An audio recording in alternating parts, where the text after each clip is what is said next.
moins de continuellement réfléchir à votre vie pour vous assurer de ne pas dévier de votre trajectoire, il y a de fortes chances que vous vous retrouviez en train de vivre la vie de quelqu'un d'autre. Le secret consiste à vivre en étant animé d'une intention, à se poser systématiquement et régulièrement ces questions cruciales. Est-ce que j'écoute mon cœur et est-ce que je suis fidèle à moi-même? Ma vie est-elle axée sur ce qui compte vraiment pour moi? Et suis-je la personne que je veux être dans ce monde? Pour trouver le bonheur, il est important de savoir ce qui nous rend heureux pour ensuite en faire une priorité dans notre vie. Écouter son cœur, c'est faire un travail qui répond à nos intérêts les plus chers. C'est demeurer fidèle à soi-même dans la vie que l'on a choisie et demeurer honnête vis-à-vis de ce que l'on veut. Pour écouter son cœur, il faut parfois faire taire d'autres voix qui nous incitent à poursuivre d'autres rêves, car demeurer fidèle à soi-même, c'est écouter cette voix qui nous appelle même si les autres ne peuvent pas l'entendre. La plus grande tragédie dans la vie, c'est de l'avoir passée tout entière à pécher pour finalement réaliser que ce n'était pas du poisson que nous cherchions. La mort n'est pas ce que nous craignons le plus. Lorsque nous avons vécu pleinement et accompli ce que nous espérions accomplir, nous pouvons accepter la mort avec grâce. Ce que nous craignons le plus, c'est de ne pas avoir vécu au maximum, d'arriver au crépuscule de notre vie et d'avoir à prononcer les mots « j'aurais dû ». À la fin de notre vie, nous ne regrettons pas les risques que nous avons pris, même s'ils n'ont pas donné les résultats ciblés. L'échec n'est pas le regret qui hante la majorité des gens, c'est plutôt le fait d'avoir choisi de ne pas risquer d'échouer. Et on ne peut pas garantir le succès, mais nous pouvons garantir l'échec en choisissant de ne rien tenter.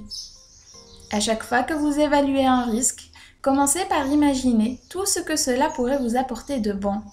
Échafaudez tout ce qui pourrait devenir réalité si vous réussissez. Et puis, pensez au pire qui pourrait vous arriver.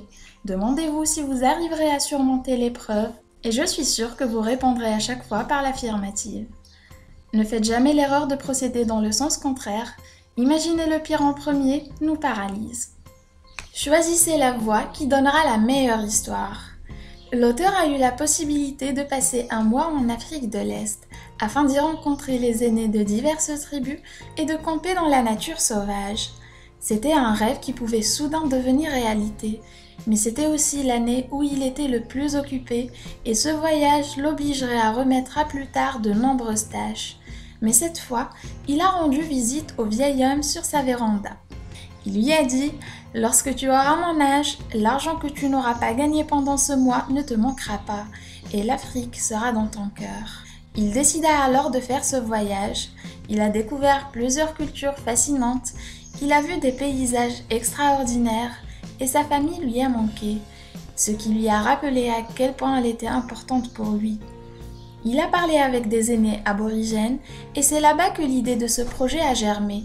S'il s'était laissé arrêter par son emploi du temps chargé, il serait passé à côté de l'une des expériences les plus importantes de sa vie. Il se peut très bien qu'il ne nous reste que 6 mois à vivre, et le fait de nous demander comment nous vivrions si le temps nous était compté, nous engage sur la voie d'une vie sans regrets. Ne vous laissez pas ranger par les regrets. C'est peut-être le pas en avant que nous faisons après un échec qui détermine souvent le bonheur dans notre vie.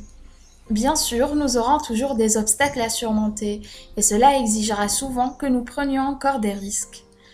Les larmes les plus amères que l'on verse sur les tombes viennent des mots que l'on n'a pas dits, des choses que l'on n'a pas faites.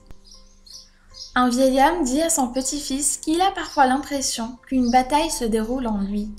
Il dit qu'il s'agit d'un combat entre 2 loups. L'un représente le mal, c'est le loup en colère, de la culpabilité, du ressentiment, de l'infériorité, de la supériorité, de la peur de guérir le corps et l'esprit, de la peur de réussir, de la peur d'explorer ce qui a été qualifié de vérité par autrui, de la peur de marcher dans les chaussures des autres et d'entrevoir leur réalité dans leurs yeux et leur cœur, et d'utiliser de vides excuses que notre cœur sait fausses.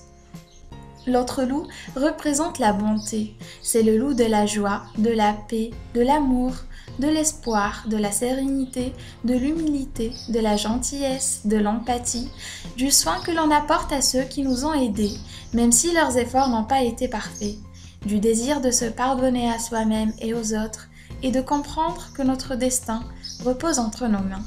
Le petit-fils réfléchit et demande « Mais grand-père, quel loup gagne la bataille ?» Son grand-père a répondu « Celui que je choisis de nourrir ».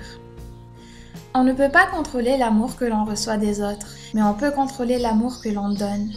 Rien ne sert de se mettre en colère pour des futilités. Il est important de traiter ceux que l'on aime avec respect. Se poser la question « Ce qui me met en colère est-il plus important que notre relation ?» La clé d'une relation durable est le nombre important d'éléments positifs dans les communications. Parce que nous disons et faisons, nous pouvons agrémenter la journée d'une personne ou la gâcher. Pour cela, il faut donc être attentif aux paroles que l'on prononce.